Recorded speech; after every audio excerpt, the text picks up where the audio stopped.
What's going on, people? Welcome back to Nick J. Francis' channel once again.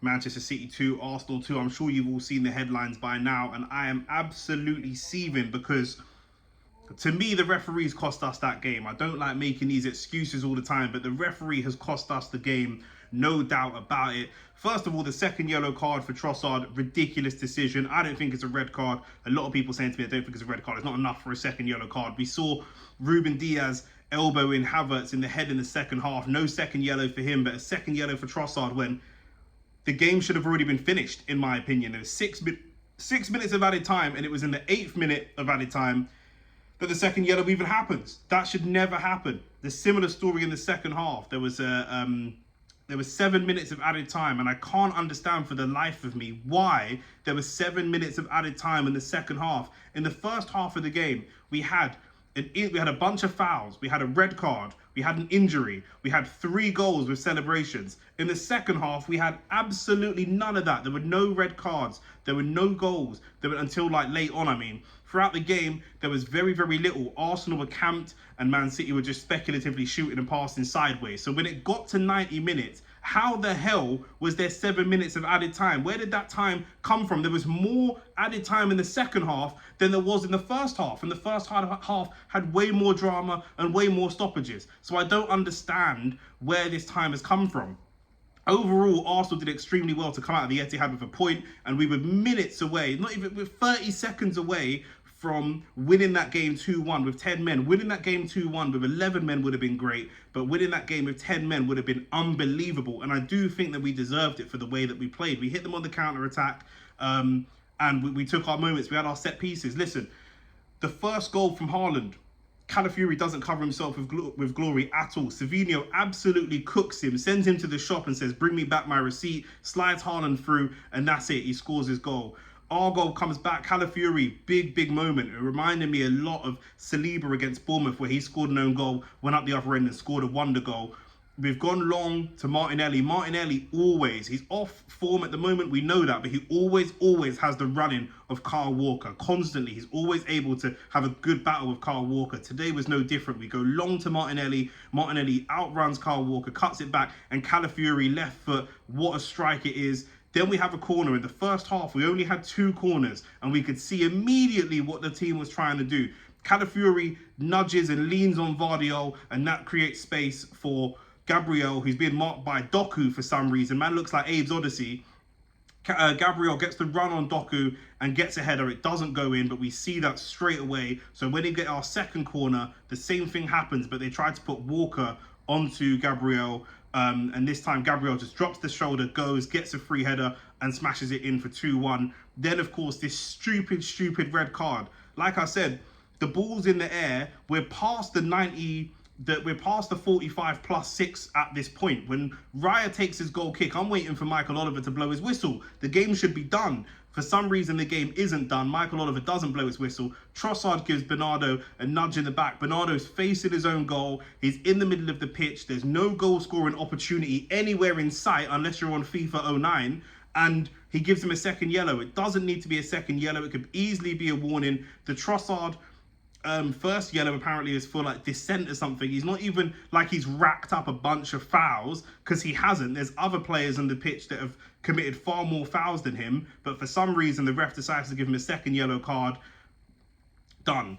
First half, we're down to 10 men, 2-1, and the whole thing's ridiculous. We go into the second half now, and bro, nothing happens for the whole half. These men are just passing sideways and sideways and sideways and sideways and sideways like a sideman, bro. Do you know what I'm saying? Like a KSI video. It didn't make no sense. Do you know what I mean? And Sidemen FC, they're just going backwards.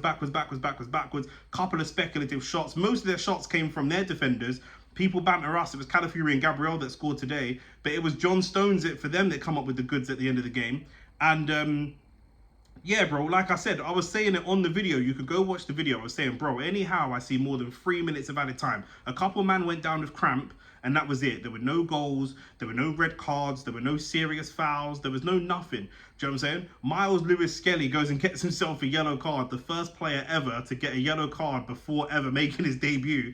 And then he comes onto the pitch late. And I thought for 10 men, shutting their man out was going to be nearly impossible. When we pretty much did it. We did it for 45 plus 7. And then in 45 plus 8, Again, when the game should have already been finished, they go and get the last goal. The game should have been finished when John Stones got his goal for the second half, and the game should have been finished and called off for the end of the first half when Trossard gets his red card.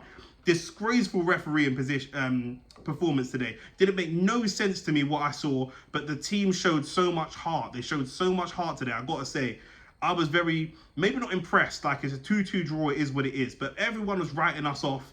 And we could have been at the top of the table tonight. We probably should have been at the top of the table tonight. But we can take that performance. Obviously, we've lost Trossard for the next game, and he's an idiot for that. But we can take this performance and build on this going forwards. We can take so much positives from this game. If we were to have won that game, oh my God, we would have been top of the table with a huge amount of positives and a huge confidence. But we can take a lot of confidence from this today. We could see with Kyle Walker and Haaland from the beginning of the game, Kyle Walker, Rodri and Haaland wanted to have a fight. They were trying to rattle us. It was like, I'm not even taking the piss. It looks ridiculous what I'm about to say given how we played today. But it was almost like they didn't want to play football against us. They just wanted to rope our team into a fight. When the first whistle goes, for kickoff, Rodri goes steaming into a challenge and gets himself injured like a fucking idiot. Do you know what I'm saying? And then he does the same thing. Him and Partey have a battle when he buckles his knee and gets injured. Haaland, I don't know if he's taking it personally that man were bantering him that he hadn't scored against Gabriel and Saliba. I don't know what it is, but he kept trying to grab up man and come on a drill man thing like he's in Gunchester. I don't know what his problem is, but he was trying to create a beef situation for no reason whatsoever. And in the end, it was John Stones that comes off the bench and gets the winning goal anyway. But Foden came off the bench and did nothing. Grealish came off the bench and did nish. Do you know what I'm saying? So, as expected. But I can take huge amounts of positives away from what we did today. Do you know what I mean? It was an ugly performance. We did what needed to be done. If we were able to get more corners, we would have scored even more goals. At the moment, if you give us a corner, you're basically giving us a penalty because we're going to bag from that. A man can banter all they want and say, oh, it's Tony Pulis football. But are your club doing it? Are you, man, doing it? Because I'm not seeing you, man, do it. A lot of man are messaging me and tweeting me talking about your club this and your club that. Are you, man, drawing at the Etihad? Are you doing that? Do you know what I'm saying? Are you winning 2-1 in the 97th minute with 10 men? Are you doing that? Because I've never seen you, man, do that. So I don't understand all the banter for me. Do you know what I'm saying? But we can take a lot of positives from this. I think we can beat this Man City team at home 100%. We're still unbeaten away from home in all of 2024, which I think we've got one defeat away from home in all of 2024, which is mad. You know, these men don't really lose games. They haven't lost a game now in 48 games at home. So for us to have won that game with 10 men would have been sensational. But it is what it is. We were robbed by Michael Oliver today. And that's just the facts of the matter. Anyone, feel free to let me know in the comments where 7 minutes of added time came from and why there's more added time in the second half of the game than there was in the first half, when the first half had all the drama. I'm completely lost on what I'm even looking at, but it is what it is, isn't it? We're going to give Man City enough time to get until they score, and then once they score, we'll call the game off. It's like when you're playing football and you're smoking a team 10-0 at school, and the man just shouts, "Next goal wins."